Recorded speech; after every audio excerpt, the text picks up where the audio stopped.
up, nerds? Welcome back to the Nerdy Narrative. My name is Leslie Smith, and today on the channel, as you have already seen, I'm going to be talking about my experience reading MICKEY7, just my thoughts and opinions, all non-spoilers, so I'm not going to spoil anything for those of you who have not read this book yet. I enjoyed this book very much. I will be continuing this series. There is a second book that's already out. I also saw on the author's website there are a few other things that he's published, which, let me stop and say, I'll have this book linked in the description below, along with the second in the series, which is called Antimatter Blues, and I will have the author's website down below so you can check out more about the author himself, see his other works. But today we're going to be talking about this little science fiction comedy. I'm going to call it a comedy. I have to make the comparison to The Martian by Andy Weir, though I think this one was a little more interesting than The Martian. I know, what could be more interesting than an astronaut stranded on the planet of Mars and he thinks that he is never going to be rescued and he tries to do his best to live as long as he can?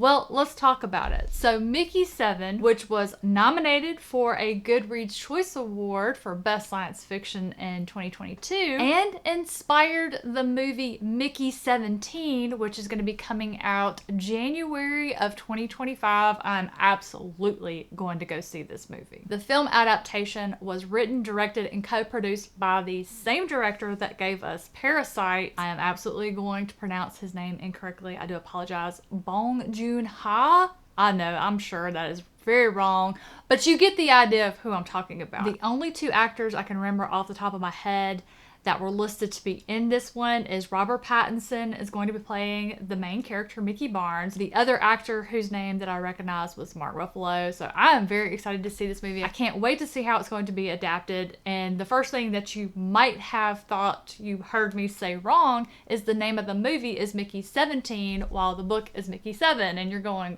what in the world? Well, to explain the director's answer for why it's 17 instead of 7, I'll get into a little bit of the book description and then tell you the funny reason why it's 17 instead of 7. MICKEY7 is this novel's main character. Mickey is what is known as an expendable. An expendable is a disposable human employee who has been hired to go on this mission with the human race to colonize this planet known as Niflheim. Yes, I said disposable. MICKEY7. Are you putting it together now?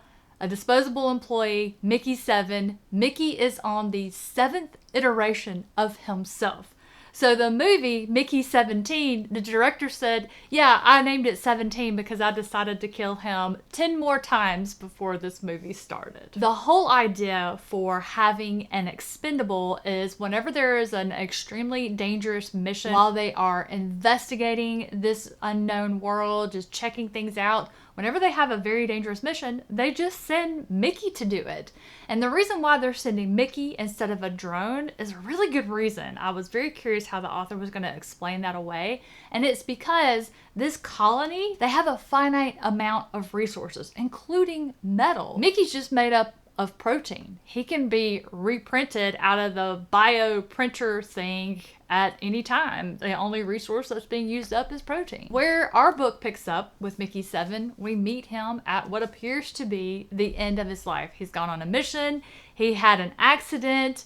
The pilot thinks that there's no way he's going to be able to recover Mickey and basically leaves him to die. Only Mickey doesn't die. Mickey shows back up to the base and the pilot has already put in a requisition for MICKEY8 to be printed. Now, there's never supposed to be two iterations walking around. It's considered a horrible crime. But these two Mickeys are talking to each other and they're trying to figure out, like, what are we going to do here? Is one of us going to volunteer to go into what's called the corpse hole where they get chewed up, made back into protein to go back into the system? What's going to happen here? And they both decide that they want to live. Their decision sets off a hilarious cloak and dagger of these two trying to coexist in this tiny little base on this new world. There's some strange things that take place in this book, which was what I was most curious about, because how it is that this book ended up on my TBR originally, I saw that it made the best books of 2022 list on Nakia's Hideaway, and she kept saying,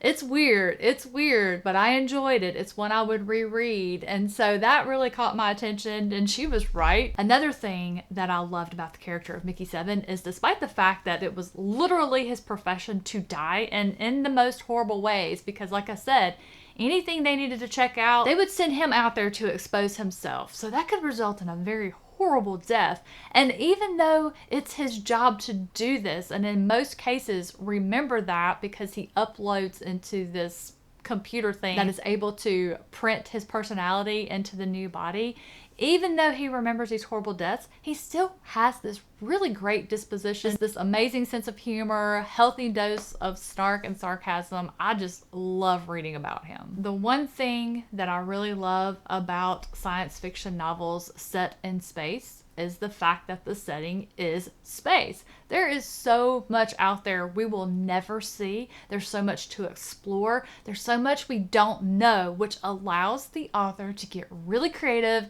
just really inventive with what could be out there. I love reading authors' imaginings of other worlds that are out here. And this one, we don't really get a whole lot of exposure to the atmosphere yet, but the way that it ended leads me to believe the second book in the series, Antimatter Blues, that's where more world building of this world of Niflheim out in space, I think that's going to be more prevalent in book 2. As it is now, Niflheim is this big block of ice. They have discovered these things that they have named creepers that live under the snow and ice, and presumably in tunnels, caves, something of that nature. Something that I enjoyed the author did as far as writing style and also using the point of view of MICKEY7 is that it's like you're sitting down with Mickey and he's telling you the story and he's breaking the fourth wall, explaining things to you, providing context. We revisit his path because he tells you why it is that he decided to sign up to be an expendable, because you're probably thinking to yourself, who would do that? Like, you can't pay me enough money. But consider the other side of that.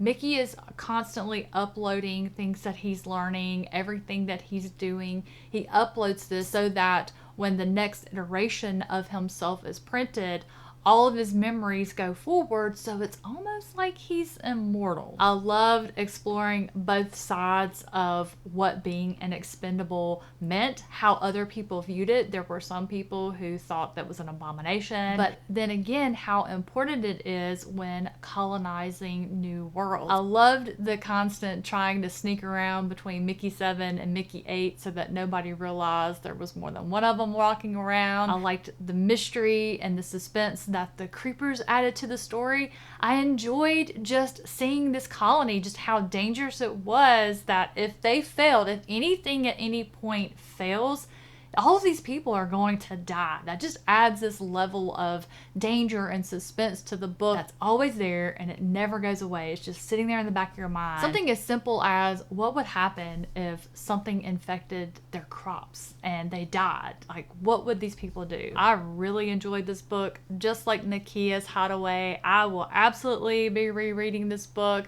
Going to continue the series. I'll be going to see the movie. This author did a fantastic job with the exploration of space and maintaining the accuracy with which he portrayed humanity. We are arrogant as hell. You know, we're here on Earth. We feel like we're at the top of the food chain. We're the most intelligent creatures. And in space, what do you think happens? Here they are landing on this other world, Niflheim. They're going to colonize it. They just completely gloss over the fact that those aliens or whatever they are, they were there first, may have even been indigenous to that world, and they're like, well, you know, we're just going to wipe them out. We don't know what they are. We're just going to wipe them out, and we're going to take over and make this our world. Just the sheer arrogance of it. That's exactly how I think it would actually happen. To boil it down as simply as possible, it's a story of survival on different levels. One man who has decided he no longer wants to be an expendable. He wants to survive. He wants to live. And then you take it and broaden it out to humanity wants to survive. And to do that, they need to find more space to spread out. And so that's why they're trying to colonize Niflheim. And for anyone who might be curious about the audiobook, I did check the audiobook out from my library so I could try that one out. The narrator is John Perala. He did a fantastic job. He reminds me of, I'm going to be tailing off on my age here, but for any of you who remember the Top 40 Countdown by Casey Kasem, this narrator sounds just like Casey Kasem. So I had a great time listening to that voice. It just made me feel like it was somebody I knew telling me the story, almost like I knew Mickey Barnes, which may have been a factor into why I was so emotionally invested in the character of MICKEY7. Have you read this book? Are you going to now? Does it sound interesting? You'll have to let me know down in the comments below. And those of you who have read it, are you going to be going to the movie to see it? I cannot wait. I think they're going to do a great job with it. I just have this feeling they're going to adapt this one well. If they don't, I'll be on here to rip them apart. I am extremely hard to impress when you adapt a book into a movie, so we're going to have to find out what happens. Thank you all so much for watching. Hope you enjoyed the review. If you did, let me know by hitting that like button and subscribe while you're at it and see what reviews might be coming out soon. Take care, y'all. Have a great rest of your day, and I'll catch you in the next one.